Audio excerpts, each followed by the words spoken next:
So, good morning, students. In the early lecture, we have started with the topic of homogeneous function and Euler's theorem. What do you mean by homogeneous function? A function f of x, y, z is called homogeneous function if instead of small f x, y, z, if you put capital X, Y, Z, and then if you put capital X is equal to xt, capital Y is equal to yt, and capital Z is equal to zt, that is f of xt comma yt comma zt, and you will get to simplify this into this equation t raised to n into f of x, y, z. Then this small f of x, y, z is called homogeneous function of degree say n. Right? Then Euler's function says that if z or u is a homogeneous function of degree say n, then in that case this is definition of homogeneous function. And if your function is of degree say homogeneous function of degree say n, then x dou u by dou x plus y dou u by dou y is nothing but n into u. This is Euler's theorem. We have solved one or two examples based on this, very basic examples. Today we are going to start with the next example. Example number 3 or 4, I don't know the number. So example number 3. So let me first of all write down question. If z is equal to log of x square plus y square plus x square plus y square divided by x plus y minus 2 into log of x plus y, then prove that x dou z by dou x plus y dou z by dou y is nothing but x square plus y square divided by x plus y. जब भी आपको कोई question आता है जहां पे कुछ लिखा नहीं है कि आइलर्स थ्योरम से सॉल्व करना है, आपको सिर्फ देखना है कि आपको यहाँ पे क्या दिया है. अगर इससे आप रिकॉग्नाइज कर पाए कि ये तो आइलर्स थ्योरम के जैसा दिख रहा है, तो आपके लिए इजी हो जाएगा. अदरवाइज आप अगर आइलर्स थ्योरम आपको पता नहीं रहेगा तो आप क्या करेंगे, partial derivative of z with respect to x find out करेंगे, partial derivative of z with respect to y find out करेंगे. पहले को x से मल्टीप्लाई करेंगे, दूसरे को y से करेंगे, फिर ऐड करेंगे, फिर सिंप्लीफाई करेंगे और फिर देखेंगे कि क्या आंसर सेम आता है या नहीं आता है. जबकि अगर आपको आइलर्स थ्योरम आएगा तो ये स्टेप आप 2-3 स्टेप में ही ये एग्जांपल कर सकते हो. कभी भी आइलर्स थ्योरम का एग्जांपल चेक करना है तो सबसे पहले होमोजेनियस है या नहीं वो देखना होता है, और होमोजेनियस है तो n का वैल्यू कितना है वो देखना है. सबसे पहले क्वेश्चन में ध्यान दो जरा. z is equal to log of x square plus y square plus x square plus y square, ये अलग क्वांटिटी है, minus 2 into log of is. Now अगर आपने ये देखा तो आपके पास एक फॉर्मूला है log m raise to n का. log m raise to n होता है n into log of m. तो अगर n इंटू लॉग m है तो मैं यहाँ पे m रेज टू n, यानी ये जो 2 है ये यहाँ पे रेज टू पावर पे आ सकता है, राइट. और फिर ये भी लॉग में बन जाएगा, ये भी लॉग में बन जाएगा, और दोनों के बीच में माइनस साइन है. What is log m upon n? log m minus log n, right. So log m minus n है तो मैं log m अपॉन n भी लिख सकता हूँ. तो यहाँ पे ये log और ये log न्यूमरेटर और डिनोमिनेटर में आ जाएंगे, यानी log x square plus y square divide by x plus y आ जाएगा. So I will first of all simplify my z and then check whether it is homogeneous और not. सबसे पहले मैं लिख देता हूँ log of x square plus y square plus x square plus y square upon x plus y. ये जो minus 2 था माइनस तो रहेगा, लेकिन ये log of x plus y raise to 2 बन जाएगा. अब यहाँ पे log m minus log n है तो मैं इसके लिए लिख देता हूँ, सबसे पहले इसको मैं पहले लिख देता हूँ x square plus y square upon x plus y, और यहाँ पे log m minus log n को मैं लिख देता हूँ plus log of m. m है मेरा x square plus y square divide by x plus y whole square है, होल स्क्वायर. और फिर इसको स्क्वायर ब्रैकेट। क्या ये सिंप्लीफिकेशन आपको समझ में आया है? ये दोनों रूल से मैंने सॉल्व किया है। अब मैं, अगर आप ऑब्जर्व करेंगे तो z मेरा फंक्शन तो है, लेकिन वो दो अलग अलग फंक्शन का एडिशन है, तो मुझे दोनों भी फंक्शन को सेपरेटली चेक करना होगा कि क्या वो होमोजेनियस फंक्शन है क्या, और अगर है तो कितना n का पावर होगा। Call this equation number 1। यहाँ पे u है आपका ये वाला, और v है आपका ये, ठीक है। So I will continue on the next line, next page. So सबसे पहले here u is equal to x square plus y square divided by x plus y, and v is equal to log of x square plus y square divided by x plus y whole square, right? अब मुझे सबसे पहले, ये है आपका u of small x y, ये है आपका u of small x y, ये है आपका v of small x y. अब मुझे क्या करना है, इस स्मॉल एक्स वाई की जगह पे putting capital X is equal to x t, capital Y is equal to y t. ये कहाँ पे पुट करना होगा? अगर आपने इसको u of capital X y किया तो ये जो क्वांटिटी है वो लिखनी पड़ेंगे आपको, x square plus y square divide by x plus y, और v है v of capital X y is equal to log of x square plus y square divide by x plus y whole square. अब आप उसमें क्या कर रहे हो, capital X is equal to x t, capital Y is equal to y t करेंगे। सबसे पहले u में करते हैं, तो क्या हो जाएगा, u of u is nothing but that is your first function से एक्स वाई, वो बन जाएगा x square plus y square, तो लिखा है, मैं लिख देता हूँ, चाहिए तो आप दोबारा से x square plus y square divide by x plus Y.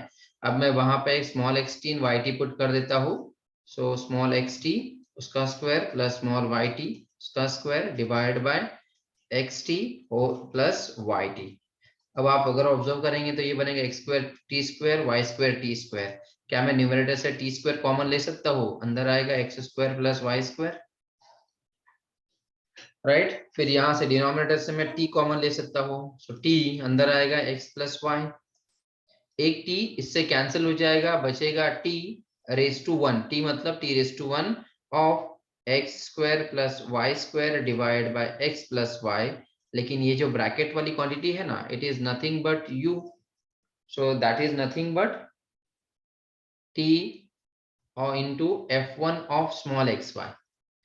so अभी आप ही बताओ, u आपका होमोजेनियस फंक्शन है क्या? क्योंकि वो यस इस सर। पैटर्न में आ गया है, कौन से, ये वाले, यस सर। राइट। सो और है तो n के वैल्यू कितनी है यहाँ पे? 1। Yes, so u is a homogeneous function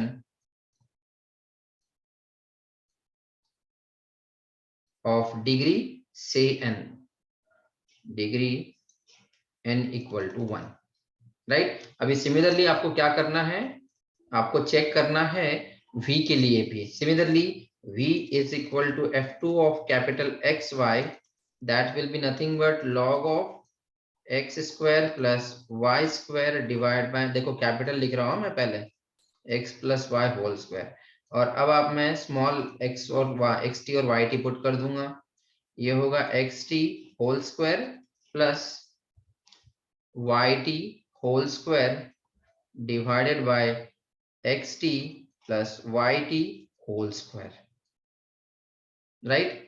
simplify करो इसको, लॉग ऑफ न्यूमरेटर से मैं टी स्क्वायर कॉमन ले सकता हूँ दोबारा से, यहाँ पे टी स्क्वायर बनने वाला है, मैं उसको कॉमन ले लेता हूँ, ब्रैकेट में आएगा x square plus y square. Denominator में देखो ये a plus b whole square है, मैं इसको थोड़ा सा सिंप्लीफिकेशन कहाँ पे करता हूँ, यहाँ पे कर लेता हूँ।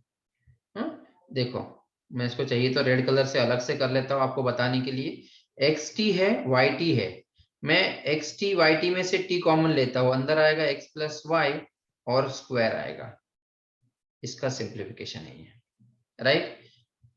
a into b whole square होता है a square into b square, तो ये इस तरह से आ जाएगा। So can I write instead of this, ये टर्म की जगह पे मैं t square into x plus y whole square लिख सकता हूँ क्या यहाँ यस पे? सर। ठीक है, अब ये टी स्क्वायर और ये टी स्क्वायर कॉमन हो कैंसिल हो जाएंगे, राइट। सो बचेगा क्या आपके पास, log of x square plus y square divide by x plus y whole square, x plus y whole square, right. t बचा ही नहीं है, t बचा नहीं है, इसका मतलब क्या हुआ है, यहाँ पे t का कितना पावर आना चाहिए, t बचा नहीं है मतलब यहाँ पे 1 है ना, 0 यस, 0 t रेस टू 0 लिखना पड़ेगा, since t raise to 0 is 1, anything raise to 0 is 1। अब मुझे बताओ ये क्या है, ये this is your function v of x y या f2, v ये बन जाएगा t raise to f2 0 into f2 of small x y. अभी आप ही बताओ मुझे v होमोजेनियस है या नहीं है, यस है यस, और डिग्री कितना होगा, t degree raise to power कितना है, 0 0 है, 0 यहाँ 0 पे ये वाला 0 है, तो n की वैल्यू आएगी डिग्री n इक्वल टू 0। तो दोनों फाइंड आउट कर लिया हमने। अब आते हैं हमारे एग्जांपल पे, हमने चेक कर लिया फंक्शन होमोजेनियस, आइलैस की कंडीशन क्या है कि आपका फंक्शन होमोजेनियस होना चाहिए, तो आपके दोनों भी फंक्शन होमोजेनियस हो गए, और दोनों u plus p is nothing but z। इसका मतलब क्या होगा, इन टर्न z भी आपका क्या बन गया, होमोजेनियस बन गया। सो आप लिखेंगे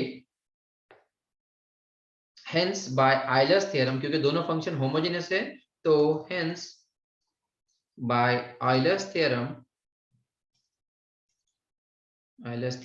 क्या हो जाएगा, पहला u के लिए x dou u by dou x plus y dou u by dou y is nothing but n into u according to the theorem, but that will be n की वैल्यू u के लिए कितना है 1, right, and therefore 1 into u that will be u, and v के लिए क्या होगा, x dou v by dou x plus y dou v by dou y is nothing but n into v, n की value v के लिए कितनी है 0 0, and therefore this will be 0 into v, that will be 0। अब क्योंकि मेरा z जो है वो addition of these two functions था, क्योंकि मेरा z addition of these two functions है, तो therefore adding these two results, adding, तो ये बन जाएगा x dou u by dou x plus y dou u by dou y plus sign, then x dou v by dou x plus y dou v by dou y is nothing but u plus 0। अब यहाँ पे dou u by dou x है, यहाँ पे dou v by dou x है, दोनों में x common है यहाँ पे, तो मैं एक काम कर लेता हूँ, इसको थोड़ा सा प्रॉपरली लिखता हूँ, x dou u by dou x plus dou v by dou x, इन दोनों का सिर्फ एडिशन किया हमने।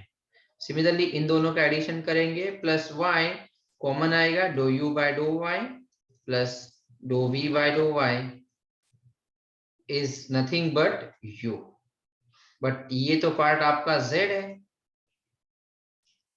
z नहीं u है, एंड देयरफॉर क्या हो जाएगा, एक मिनट, हाँ z, हम ये नोटेशन में कंफ्यूज नहीं होना है, z है यहाँ पर।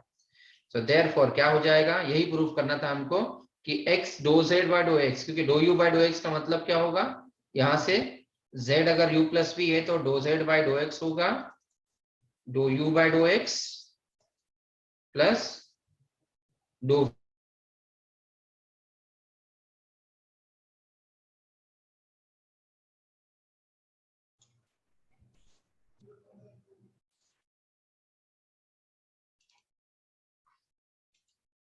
Alright, I am sorry student, again एक बार डिस्कनेक्ट होके दोबारा ज्वाइन हो गया, ठीक है, कहां तक पहुंचे थे हम लोग, हाँ, तो एडिंग दीज टू रिजल्ट्स आपको क्या मिल रहा है, x dou u by dou x plus dou v by dou y plus y into dou u by dou y plus dou v by dou y, that is nothing but u, but ये होता है dou z by dou x, क्योंकि z जो है वो u plus v है, and therefore ये बन जाएगा x dou z by dou x plus ये बन जाएगा dou z by dou y, y dou z by dou y is nothing but u, but u क्या है आपका, u है आपका x square plus y square divide by x plus y. आया समझ में सबको, is it clear to everyone?